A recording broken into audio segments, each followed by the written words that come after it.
बातमीने आपण करतोय। खासदार अमोल कोल्हेंना बारामतीतल्या कार्यक्रमात बोलू दिलं नाही। त्यांच्या ड्रीम प्रोजेक्टच्या कार्यक्रमाच्या वेळी बोलू न दिल्यामुळे ते नाराज झालेत। त्यामुळे कोल्हे कार्यक्रम अर्धवट सोडून निघून गेलेत। कार्यक्रमामध्ये कोल्हेंना बोलू दिलं नाही, तसंच त्यांचा योग्य सन्मानही केला नसल्याने ते नाराज झाले आणि भाषण सुरू असतानाच अमोल कोल्हे तिथून निघून गेले। कोल्हे कार्यक्रमातून जात असतानाचा व्हिडिओ सामच्या हाती आलेला आहे।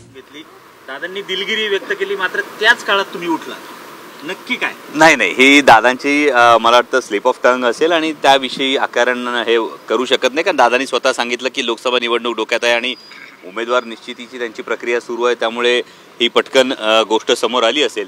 पण मी उलटं असं म्हणतो की लोकसभा निवडणुकीच्या तोंडावर छत्रपती संभाजी महाराजांच्या समाधीस्थळाच्या विकास आराखड्याचं भूमिपूजन होतं, हे मला वाटतं की याचसाठी केला होता अट्टाहास।